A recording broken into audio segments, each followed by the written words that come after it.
Mets fans, do we have ourselves quite the breaking news to kickstart the week? How we doing, everybody? It's Wardy here. We're back at it, breaking down all the latest news and rumblings in Mets land throughout the course of the offseason. And today, October 27th, a Monday to kickstart this week. Here to each and every one of you at the time of this video dropping, folks, we have some significant news. This is an individual that you guys see beside me that we already broke down the platform to a degree a couple days ago, but now we have to break him down in even greater depth for the best reason imaginable, because the reports came out this morning which state that yes, the Mets are officially hiring former Houston Astros hitting coach of the past 7 seasons, now the Mets' new hitting coach, that being in one Troy Snitker. Yes, you heard that correctly. Troy Snitker, the son of Brian, who was the longtime manager for the Atlanta Braves that we know far too well. So we're going to break down his entire resume, what you guys need to know about Troy, all the great success he had with the Houston Astros. We're also going to get to some remarks from Troy himself that he's shared that we've seen online over the past year, breaking down some of his hitting philosophy, among other things I think you guys are most certainly going to enjoy. Basically, what you guys need to know on the philosophy that one Troy Snitker has, his approach with hitting, and how it's going to be a perfect pair in more ways than one with the man that he's going to be reporting to, that being the Mets official hit director at the major league level, and Jeff Albert, because yes, they do have experience together going back to their time in Houston. So we're going to expand more on that, and from there, once we talk about all the great stuff with Troy, we're going to talk more on the unfortunate news, which is Desi Druschel, the Mets assistant pitching coach, has left the organization for their crosstown rivals, but an organization he was previously a part of a year ago, that being in the New York Yankees. Why was Desi just a one and done in Mets land here in 2025? Were they losing of him? How can they fill those shoes? And ultimately, what are the Mets planning to do, if at all, for their pitching and assistant pitching coach role moving forward for 2026? That's what we're going to break down, everybody. So hit that like and subscribe on your way in, and let me know all your initial reactions, thoughts, and analysis to what we have to break down today, everybody. And of course, thank you for hearing from our amazing sponsors, that being at SeatGeek, to have you covered for all of your ticketing needs. Simply head over there to SeatGeek, everybody. Use my promo code WARDY10, that is WARDY10, because you're going to get 10% off whatever you need in the ticketing space, whether that's NFL season, as the Jets just had one of the most remarkable comebacks of a victory imaginable. That was for Mr. Mangold. I'm not a Jets fan, but I was devastated to see that news. I'm rooting for the Jets hard as a casual New York football fan. I'm a Steelers fan. My Steelers got curb stomped this past night by the Packers, sadly, and Rodgers facing his former team again. So all my teams lost this past day. But you know what? I'd much rather still be in attendance in person and have a great time. And that's where SeatGeek has you covered. Whether it's NBA, NFL, NHL, concerts, comedy shows, you name it, head over there. WARDY10, link down below in the description for 10% off your next ticket purchase. And also head over to mantasleep.com and use my promo code WARDY, that is just WARDY, because you are going to be getting, yes, 10% off the best sleep masks in the game today. Thank you so much for hearing them out. Now, folks, let's break down what you need to know on this official hire for the New York Mets, because as you guys can see right here,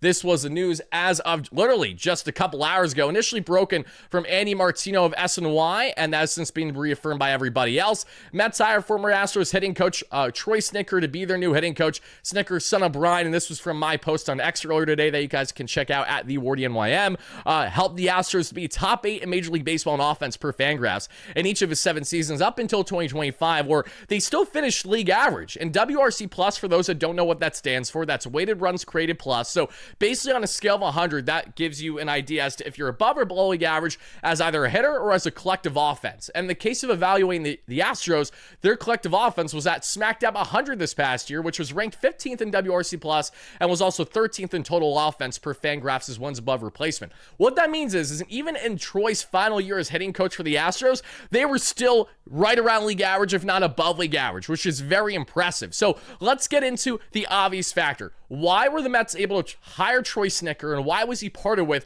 by the Houston Astros? Before we break down how illustrious his resume is, let's get into how we got ourselves in this position. And as I've said in the past, and I'll say it again, this hire happened because the Mets benefited by the Astros not making playoffs this year. That's simply what this is. It is honestly no different than when you look at the mixed reactions of a bag of when you saw Jeremy Hefner being fired by the New York Mets, when Hefner hasn't necessarily been a liability to the same degree as, saying, Eric Chavez and Danny Barnes have had on the hitting end as he has been on the pitching end. Of course, everyone's entitled to their respective opinions there, but Hefner was the one man that a lot of fans had an outcry of saying this really doesn't make too much sense, but okay, I understand you want changing the guard. Nothing went right in 2025, so you need to make a change. You need to allow David Stearns to make his own proper hires, yet because he has yet to be able to do so to this point, now entering year 3 as president of the organization. So in similarity, that's what happened with the Astros here in Troy Snitker. Troy, as I mentioned, has had a top 8 offense, has had top 6 in many of those years, and has been first in offense per Fangraphs' ones above replacement for the Astros.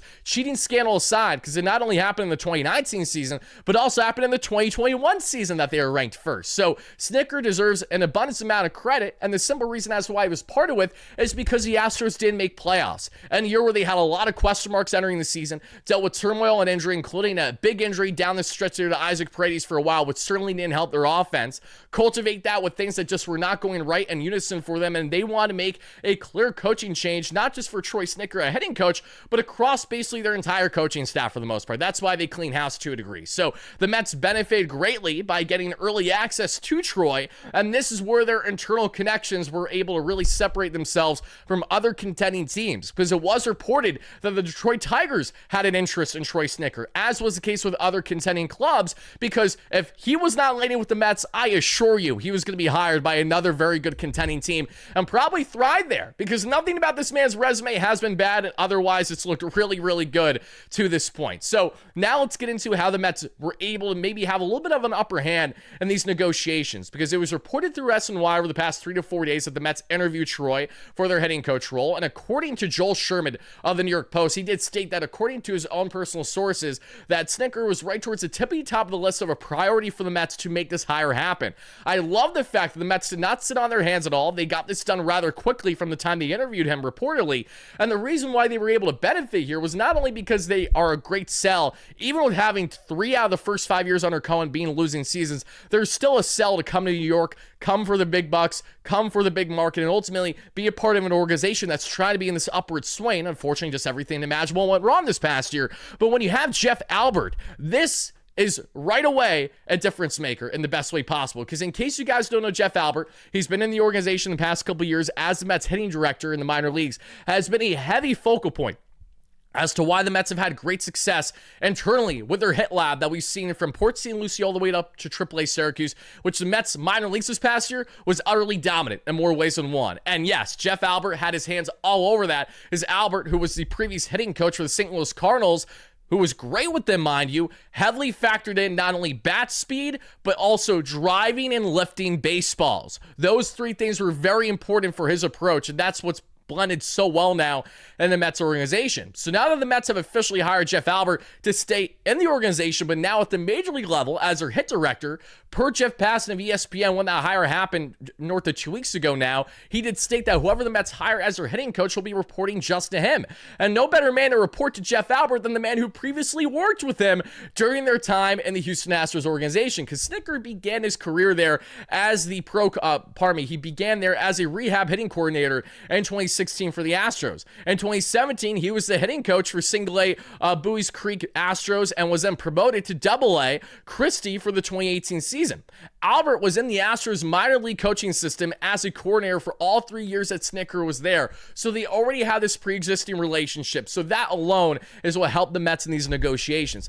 Pair that with who was in the Astros organization the early to mid-2010s to begin basically his front office career? Oh yeah, it was David Stearns, who was the assistant GM there for the Astros for a couple of years. So you have multiple connections right away, not only from Jeff Albert, but you're also getting that in David Stearns. And how can you not be enticed by that as a Mets fan? Because it's one thing to be like, oh great, they have internal connections. That's the only reason why the hire happened, when maybe he has a bad resume. But it's another when, oh, your internal connections were actually something that benefited you in this situation. Yeah, I'm loving that. I'm loving that a lot, because I jokingly talked about this the other day, guys, in regards to not only And separately, I did just want to say, not only Stearns and Albert, but to a degree, Troy also knows Chris Gross, who is the Mets VP of Scouting, because the Mets hired him just over a year ago from, yes, you guessed it, Houston Astros, where he was the best in baseball at the time. He helped the Astros become first in baseball over a north of a decade span of draft picks turned out to major league talent, meaning that they would make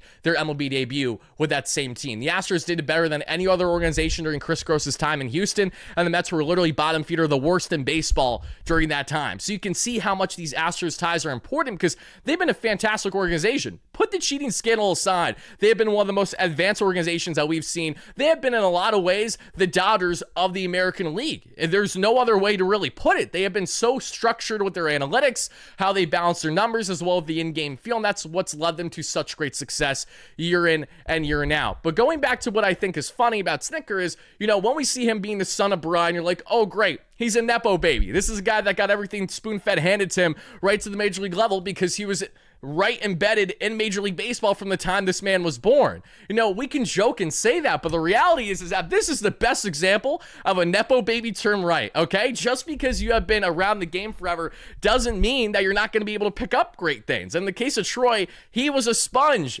Obviously, he was a sponge. Going back to his early days as a kiddo there with his son Brian, who's been in the Atlanta Braves organization, which felt like literally forever, and his father, I should be saying, and Brian. But the point is that since Troy has amounted as a hitting coach at the major league level, he's quite literally been one of the better ones in all the game. As I mentioned, the Astros have not been outside the top 10 until this year in offense, and they were still just above league average. And then when you look at the 2 years that they were first in baseball per Fangraphs' WAR, you look at the many years that they were top 5, top 6 in that range. I mean, he's worked with whatever has been dealt him, the cards, and they have gotten the job done for the most part every single season. So for all these reasons and then some, that's why I'm so enamored with this hire for the New York Mets, because they didn't just bring in a guy that has a solid track record. They brought in a World Series champ who's only at the age of 36, who has a degree at, I actually want to make sure that I don't misquote this, everybody, so let me make sure that I pull this up right now. Give me 1 second. He has a master's in biomechanics, which is awesome as well. And he's only been deemed as a fantastic communicator from everything that we have seen as well. So there's a lot to like here in what the Mets are getting here. And Mr. Troy Snitker as their new hitting coach. And I'm just going through my notes now to make sure that I don't miss anything important from the stuff that we already talked about versus the stuff that I've talked about previously here. But between the Astros championship pedigree, between how much success he has had there, and knowing that this is another forward thinker, knowing that this is one who understands analytics on the back of his hand and understands how to balance the numbers where it isn't egregious, where Eric Chavez is out here blatantly saying in the media that he's not a numbers guy. I'm sorry, not that analytics are everything, because they most certainly aren't, but understanding the newfound information you need in the hit lab when you're working with the advanced technology that the Mets now have in their hitting lab since Steve Cohen became owner, you need someone to be able to dumb it down and break it down easy. That's what Troy has done a fantastic job of the past 7 years with the Houston Astros. Pair that with the fact that he and Jeff Albert already worked together for 3 years in Houston. So if you don't think that that was a heavy bias and factor behind this hire, I got a bridge to sell you. What is the point of amplifying this so much? It's so contrasting from Danny Barnes, who was the Mets interim hitting coach after Chili Davis was fired in the first half of the 2021 season, who the Mets decided to stay with up until just a couple weeks ago, to then pair with Eric Chavez as Chavez came over from the Yankees and basically a lateral move, if only he stayed with the Yankees in hindsight, to come over to the Mets after that, say, 2022 season or so, or 2021, whichever the case it was. The point is that Chavez said verbatim to the media after being parted with that two hitting coaches will not work. You can't have co-hitting coaches with divisive minds the way that they had. He said that they had a good work relationship, but it still didn't work. So clearly the relationship wasn't all that great. And the Mets need to make sure that they have two guys on the exact same page looking to do the exact same thing. And Jeff Albert, like Troy Snitker, both heavy emphasis on bat speed, heavy emphasis on launch angle, heavy emphasis on pulling and driving baseballs to amplify more consistent power and offense. That has me salivating at the mouth as a Mets fan to see this come to fruition. But I don't want you guys to just hear from me in regards to Troy Snitker and how great of a job that he has done. I also want you guys to hear from Troy himself. But before we get to Troy's comments, everybody, because he has spoken to, I've just got some clips, honestly, from YouTube this past year as he was breaking down some hitting philosophy philosophy that I thought was really interesting to hear. Before we do that, however, everybody, I do just want to show you guys something real briefly for a second. And I will say how fitting it is. You guys see that ad right there? They're not a sponsor. This is on the Bleacher Report website. That's Pete Alonso promoting Dare to be a Pizza Pro, which is a stone-baked pizza oven or mode, whatever the case may be for there. I think it's hilarious that I go on Bleacher Report right away and I see Alonso shoving up a nice little Neapolitan for himself, whatever the case may be. But that's not what we're here to talk about. We're here to talk about in the Bleacher Report app that you guys can see as I'm scrolling right here, right now, that millions of people use every single day. As many of you guys know, I am a contributor for Bleacher Report. I make content for them every single week. And I say this with great pride and excitement, everybody. I will be live in the Bleacher Report app today, starting the 9th inning of Game 3 of the World Series between the Toronto Blue Jays and the LA Dodgers. I'll be covering the entire 9th inning as well as a post-game show. So very similar to how we do post-game shows to a degree here on YouTube on WardyNYM for the Mets. We're doing that for this World Series Game 3 matchup solely in the Bleacher Report app. So make sure to check that out and maybe live on their YouTube channel as well, as they have millions of subscribers over there. But I'm very excited. I've been doing content with Bleacher Report the past 2 years and I've done some big shows for them, but this one honestly may have some of the most eyes than ever before because it's a World Series game, two massive markets between Toronto and LA, and I'm just very grateful that I'm going to get an opportunity to voice my own raw and honest opinions as to how this game is going to go. So there will be no, me holding anything back, okay? If the Dodgers win handsomely, I'm going to rag on the Jays. If the Jays win handsomely, I'm going to rag on the Dodgers. I'm going to straight shoot it and tell you exactly how it is while giving you all the balanced information and reaction that baseball fan typically would. So check me out, everybody. Again, Bleacher Report starting in the 9th inning. Just go to BR, go to MLB, and you're going to find me smack dab right there live breaking it all down for each and every one of you. Thank you guys so much for that. I'm really looking forward to it. But now let's get on to back to our guy and the new hire for the Mets, that being N1 Troy Snitker. And let's hear what Troy has to say. Hi, I'm Troy Snitker, Major League hitting coach for the Houston Astros.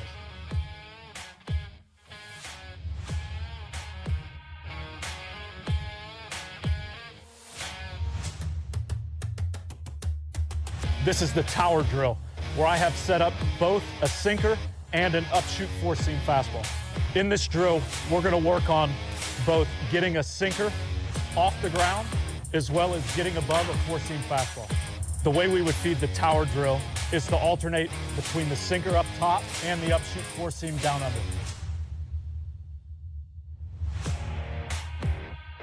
This is a great drill for the hitter with a one-zone swing. Maybe he only covers one height of the plate. We can use this drill to give them the feel of what it takes to take their swing plane to the top of the zone and move it down to the bottom.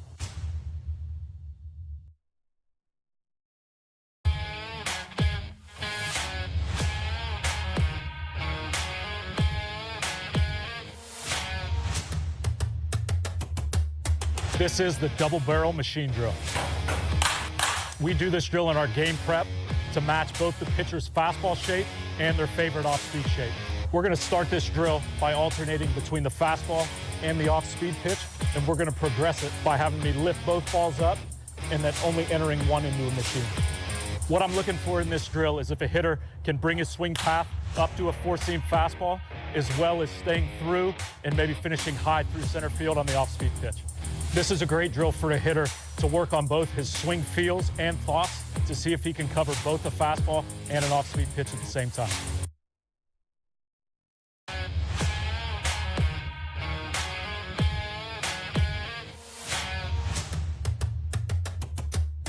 This is the breaking ball stay on the plate drill. We set this machine up with a left-handed slider behind Aaron from an open angle, and we're going to use the fine dial tool to move the breaking ball in and out of the strike zone.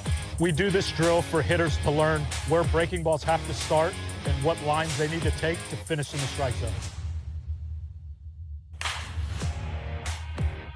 Things I'm looking for in this drill are for Aaron to execute swings on pitches that start up and in, off the plate, finishing on the plate, and then taking pitches that start down the middle and sweeping off the plate.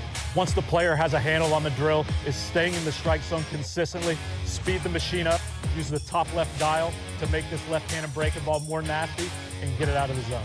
If you've got a player that's constantly chasing pitches outside of the strike zone, especially spin, this is a great drill for you.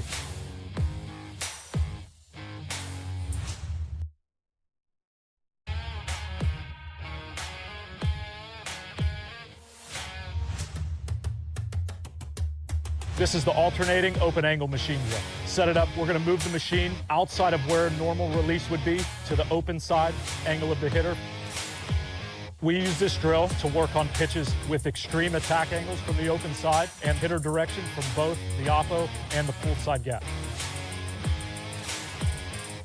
We're gonna rep this drill with alternating pitches outside of the plate, where he's gonna work the other side of the field, and then we're gonna move the machine with the fine dial to the inner part of the plate to see Aaron pull the ball. After you've repped this drill in more of a block practice setting, where Aaron knows that the pitch is gonna move from away to in, we could randomize this practice, use the fine dial without Aaron knowing to get better reaction while still driving the same direction. If you have a player who struggles with direction in general, or a kid that struggles to pull the ball the correct way, this is a great drill for you.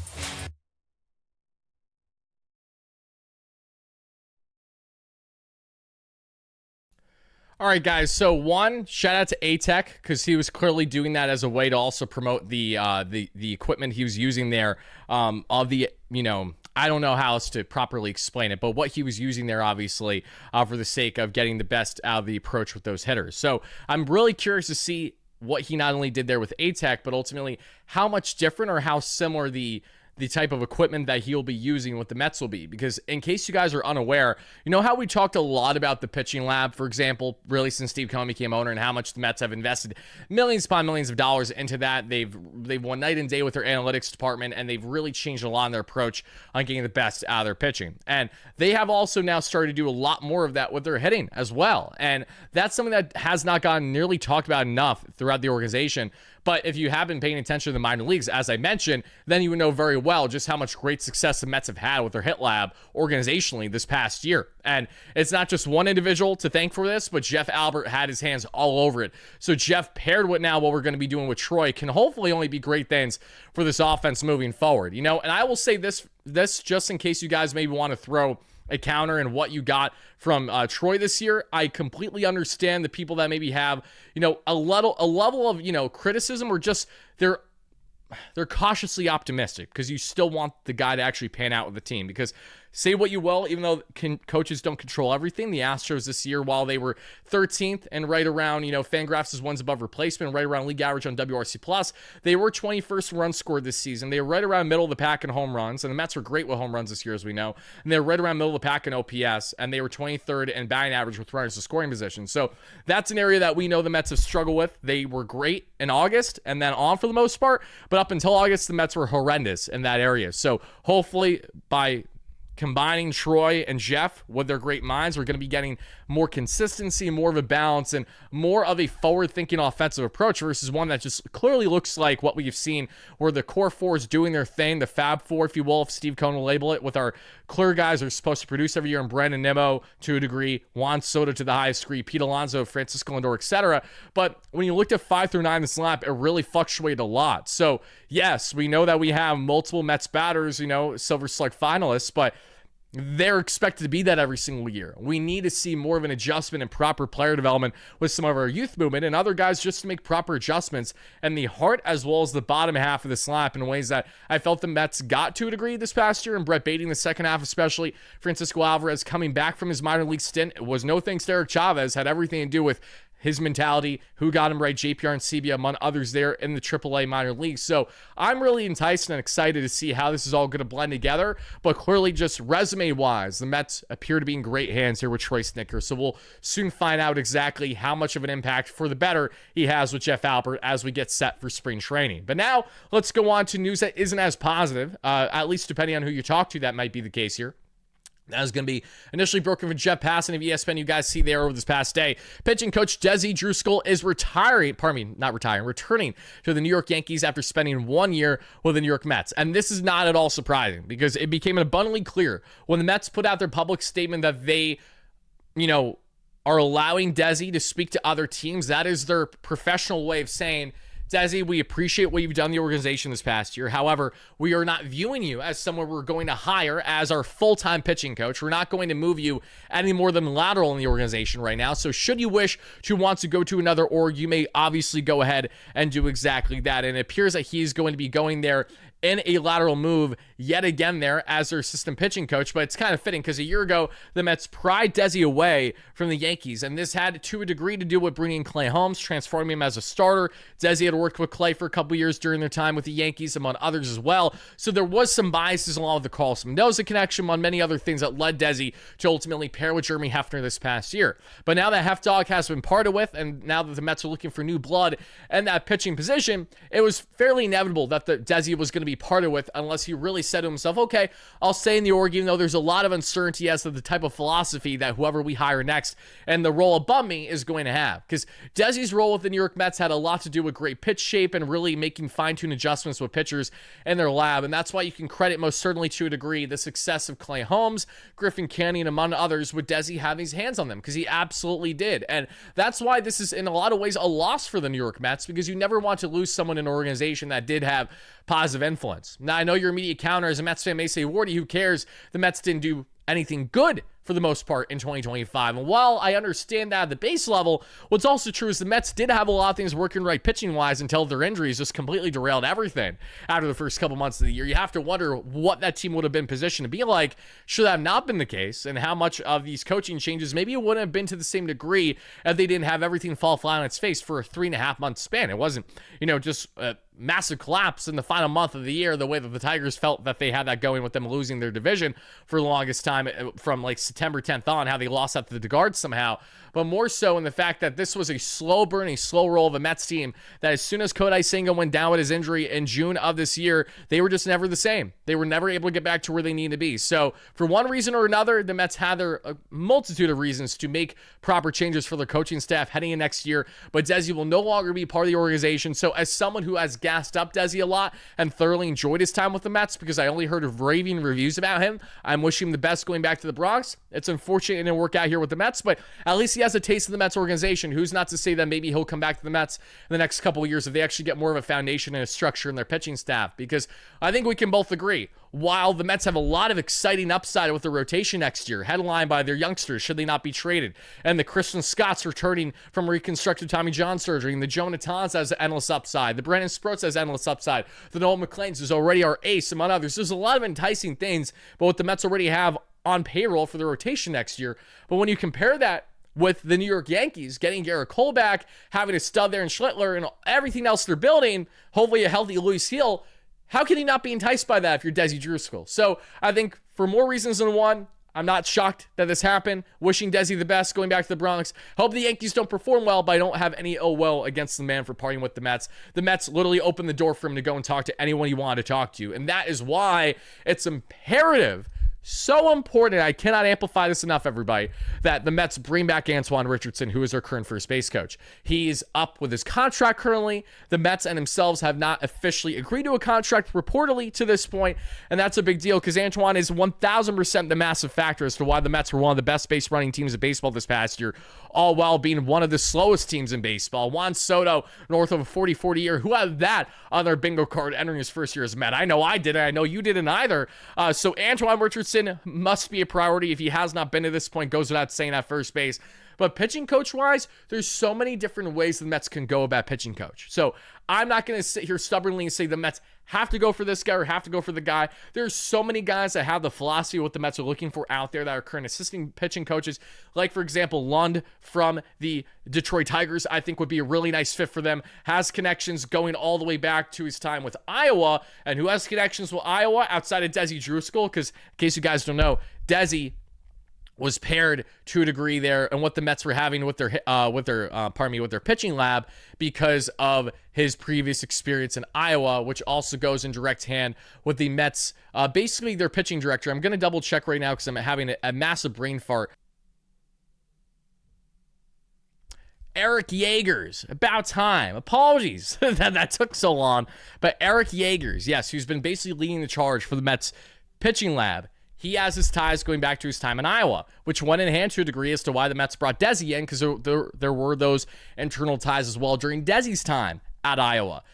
staying on the connection of Iowa, Robin Lund, who's the current assistant pitching coach for the Detroit Tigers, also has ties going back to his time in Iowa. So if the Mets are going to continue kind of this trend of people that they have familiarity with, but are also very advanced and have similar forward way of thinking in today's game for hitting and pitching, do not be surprised if that is kind of a similar route they go for their pitching as they did with their hitting, because Jeff Albert was an internal promotion, and they paired that with Troy Snitker, who has a great resume, yes, but also has a lot of current ties to Jeff Albert, David Stearns to a degree, and others in company. So for all those reasons, I'm excited to see how the Mets go about their pitching decisions. I think they will be the right hires, hopefully, when they bring them in, but there needs to be compatibility. It goes without saying. You simply cannot allow there to be an extended period of time where you do not have two coaches on the same wavelength, the way that I truly felt like that we were in this conundrum with Danny Barnes and Eric Chavez. If things aren't working within the first 6 months, cut the cord. We got to do something there. We're in a win now stage. We're trying to develop our young guns, and we're trying to win now with Juan Soto and Francisco Lindor helping lead the way. Hopefully Pete Alonso too, but that is still barring changes and to be determined on the front of Alonso and his very uncertain offseason. Mets fans, I would like to thank you guys all so much for watching. Let me know your thoughts in the comments down below, not only on Troy Snitker coming in as the Mets' new hitting coach, pair that with losing Desi Druschel there to the New York Yankees, and everything else in between that we broke down today. Be on the lookout for more consistent coverage on all things Mets here on the platform. Until then, everybody, have a fantastic rest of your day, night, evening, whenever you're watching this. Chime into the Bleacher Report app and or their YouTube channel tonight, starting the 9th inning between the Blue Jays and the Dodgers for Game 3 of the World Series. Yours truly will be hosting that as a fun 9th inning and post-game segment for all you baseball fans out there. Thank you again, guys, and as always, no matter what, let's go Mets.